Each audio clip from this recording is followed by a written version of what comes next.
Hi friends, ఈరోజు ప్రకాశం జిల్లాలో కనిగిరి ఊరు దగ్గర కొత్తపల్లి గ్రామంలో మనకైతే టీడీపీ పార్టీ వాళ్ళు మనకైతే ఒక మీటింగ్ అయితే పెట్టారనమాట.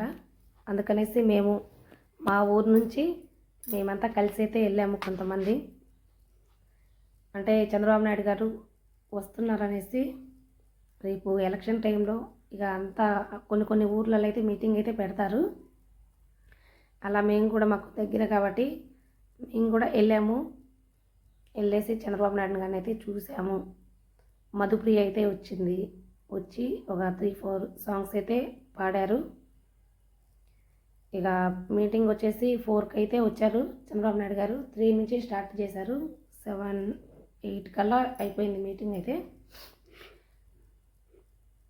ఇప్పుడున్న సిచ్యువేషన్లో ఇప్పుడు మీటింగ్స్ అన్నది పెడుతుంటారు, రాజకీయ నాయకులు వస్తుంటారు పోతుంటారు, కానీ మనము ఉండేది ఇక్కడ ఈ పరిపాలనలో మనము ఎవరైతే మనకి మంచిగా అనిపిస్తుందో వాళ్ళకైతే ఆచితూచి ఓటైతే వేయండి. ఎందుకంటే వాళ్ళు ఇచ్చే హామీలని చూసుకొని మనం కానీ వేసినట్లయితే వెనకటి రోజున మనకి ఇబ్బంది. ఎందుకంటే కొంతమంది మాట తప్పుతారు, కొంతమంది మాట తప్పరు. మీకు అవి చేస్తాం ఇవి చేస్తామని అంటారు. మనకి చెప్పింది కాదు, అక్కడ చేసిన పాయింట్ అన్నది మెయిన్. ఇప్పుడు చంద్రబాబు నాయుడు గారు కొన్ని విషయాలైతే చెప్పారు. జగన్ చేసిన వాటిని గురించి కానీ చంద్రబాబు నాయుడు గారు ఇంతకు ముందు చేసిన వాటి గురించి అయితే కొన్ని అయితే చెప్పారు. మనకి ఎవరైతే బెస్టా ఏంటి, ఇప్పుడు పెద్దవాళ్ళు ఎప్పటికైనా కూడా వాళ్ళకి అన్నీ తెలుసుంటాయి. వాళ్ళకి ఏంటంటే ఇంకా ముందు చూపు ఉంటుంది. ఇప్పుడు ఏమవుతుందా, నెక్స్ట్ ఇయర్కి ఎలా అవుతుంది అని వాళ్ళకి తెలుస్తుంటుంది.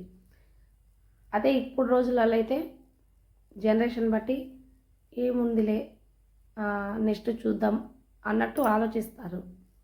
ఏదైనా కూడా మనం ముందుకి ఆలోచించి వాళ్ళకి ఓటేసి గెలిపించే హక్కు మంది. కాకపోతే మనం 1 సంవత్సరం కాదు కాబట్టి 5 సంవత్సరాలు కాబట్టి ఈ 5 సంవత్సరాలు మనకి మంచిగా ఉండాలి, మళ్ళీ మంచిగా చూస్తారు ఏది వచ్చినా కూడా అని వాళ్ళకైతే ఓటైతే వేయాలి. అలాంటి వాళ్ళని చూసి చాయిస్ మీరైతే ఎంచుకోండి. చూడండి వచ్చారు, వచ్చిన తర్వాత ఇట్లా డ్రమ్ముని అయితే వాయించేస్తున్నాడు.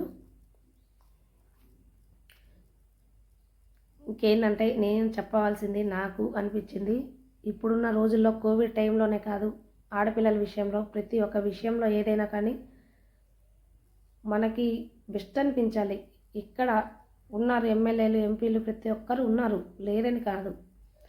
ఎక్కడ అన్నీ ప్రతి ఒక్క ఊర్లలో అమ్మాయిల మీద రేపులు కానీ దొంగలని ఇట్లాంటివి ఇక రకరకాలవి వస్తుంటాయి.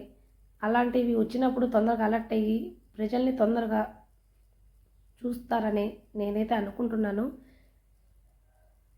ఇప్పుడు ఉన్న సిచ్యువేషన్లో ఎంతమంది ఆడపిల్లలకి అన్యాయం జరుగుతుంది, ఎవరు రెస్పాన్స్ అయ్యి వచ్చినట్టు, అదే గట్టిగా ఒక్కరైనా రెస్పాన్స్ అయ్యి వచ్చుంటే ఇంత దూరం వచ్చేది కాదు. ఎంతమంది ప్రాణాలు కోల్పోతున్నారో మనకు తెలుసు. మీకు పండగకి కందిపప్పు ఇస్తాం, బియ్యం ఇస్తాం, అలాంటివి కాకుండా రుణమాఫీలు చేస్తామన్నవి కాకుండా అలాంటి చిన్న చిన్న పథకాలు అన్నవి మనకి వద్దు. ఎందుకంటే మనం కష్టపడి సంపాదిస్తున్నాం, అర్థమైందా? మనం కష్టపడి సంపాదిస్తున్నాం కాబట్టి మనం ఇవన్నీ తెచ్చుకోగలుగుతాం. మనకి కోవిడ్ టైంలో హెల్ప్గా ఉండాలి. ఏదైనా కానీ రోడ్ల మీద చూస్తే తిండి లేక ఎంతోమంది ఉంటున్నారు. ఇప్పటికి కూడా జనరేషన్ పెరిగినా కూడా రోడ్ల మీద చాలామంది తిండితో ఆకలితో ఉండిపోతున్నారు. అలాంటి వాళ్ళని కొంచెం గుర్తించి అందరినీ దగ్గరికి చేరుస్తారని నేనైతే అనుకుంటున్నాను. ఎందుకంటే ఉమ్, మనుషులందరూ మట్టి కాదోయ్, మనుషులంటే మనుషులోయ్ అన్నారు. అలాగే ప్రజలందరూ ఒకటే. ఈ తేడా అన్నీ చూపించడం వల్ల డబ్బులు ఉన్న వాళ్ళు పై స్థాయిలో ఉన్నారు, డబ్బులు లేని వాళ్ళు కింది స్థాయిలో ఉంటున్నారు. అలాంటి వాళ్ళని కొంచెం చూసి, ఇప్పుడున్న సిచ్యువేషన్లో మనకి 3 పూట్ల తిండి ఉంటే చాలు అని అనుకునే రోజులు కొంతమంది కుటుంబాలు ఉన్నారు, ఎక్కువ ఆశలు లేకుండా. అలాంటి వాళ్ళు కొంచెం సపోర్ట్ చేస్తారని వచ్చే రాజకీయ నాయకులు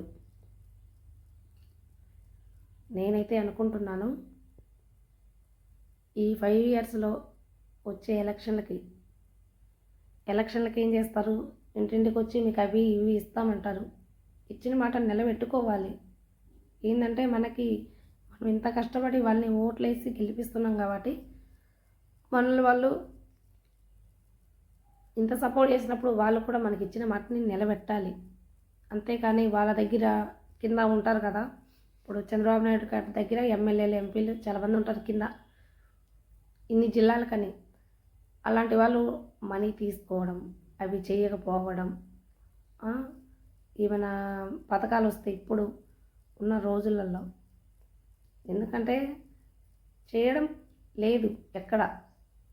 మాకు ఇదివరకు వచ్చినప్పుడు జగనన్న వచ్చినప్పుడు ఇవి చేస్తామని చెప్పారు, ఇప్పటివరకు అయితే ఏం కాలేదు. ఇప్పుడు చంద్రబాబు నాయుడు గారు వచ్చారు, చెప్పారు నిన్న మీటింగ్లో మీకు ఇవి చేస్తామని. ఎవరి మాట నమ్మాలి, ఎవరి మాట నమ్మకూడదు అన్నది మనకి అంత తెలియట్లేదన్నమాట. చేస్తారన్న గ్యారంటీ అండి. గెలిచేదాకా ఒకలాగుంటారు, గెలిచిన తర్వాత ఒకలాగుంటారు. ఓకేనా ఫ్రెండ్స్, నేనైతే ఇదైతే అనుకుంటున్నాను. మీకు నచ్చింది అంటే మీకు నచ్చిన వాళ్ళు ఎవరైతే మనకు కరెక్ట్ అనిపిస్తారో వాళ్ళకైతే చూసి ఓట్నైతే వేసి గెలిపించండి. ఓకేనా, ఇంకా ఈ వీడియోతో నేనైతే ఎండ్ చేస్తున్నాను. Next video